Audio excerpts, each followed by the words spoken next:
બપોર શું બનાવ્યું તું? બપોરે મેથીની ભાજી બનાવી. ઓહો માય ગોડ, એવું હતું? તમારે ખાવી હતી?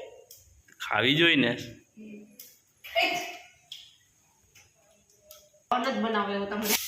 આ ગુવાર નાખે જો, આટલો બધો કરી નાખો છે. તો આપણે રહ્યા કેટલા જણા? 5 જણા રહ્યા. Oh my God. એમાં ગુવારનું શાક તો બધાને બહુ ભાવે. હે? બધાનું ફેવરેટ. અચ્છા, એટલે થોડોક વધારે કરે ને તો ગુવારના શાક આલે મકાઈનો રોટલો ચાલશે?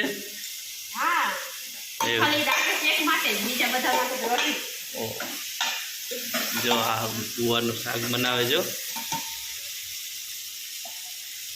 શું શું નાખ્યું પેલા ગુવારના શાકમાં?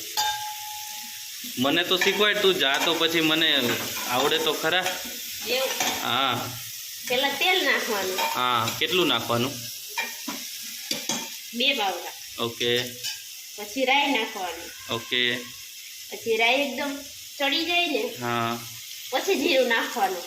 બરાબર. નકર તેલમાં એવું રાઈ નાખી દીધી હોય ને, હા, તો જીરું નાખીને તો કચડ કડવી લાગે. બરાબર. એટલે પછી એકદમ તેલ આવી જાય ને, પછી રાઈ ફૂટી જાય ને, હા, પછી જ બીજું નાખ. બરાબર. પછી આને હલાવ્યા જ રાખવાનું? ના, થોડીક વાર જેમ તેલમાં ચડે ને એનું હા. શાક મસ્ત થાય. બરાબર.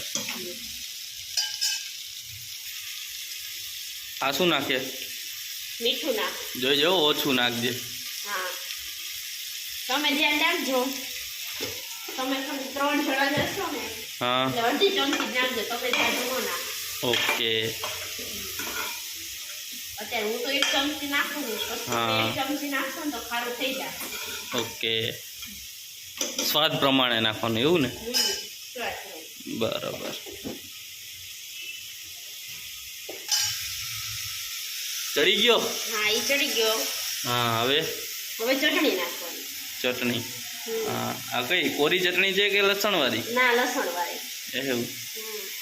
બધી રેસીપી તું લસણવાળી ચટણીમાં જ બનાવે છે કે શું? હા, હું બધી લસણ વાળી ચટણીમાં જ બનાવું. આ બગડી ના જાય લસણવાળી ચટણી? ના ના બગડે. એવું? સરસ. આમાં ટમેટો હોત ને નખાય. હા. ના તો રાકેશને નથી ભાવતું ને, હા, એટલે નથી નાખતા. અચ્છા. મગર ટમેટો નાખે ને તો આની વધારે સ્વાદ મસ્ત આવે. પછી અંદર થોડીક વાર ઢાંકી દેવાનું, એટલે વરાળથી ચટણી ચડી જાય ને,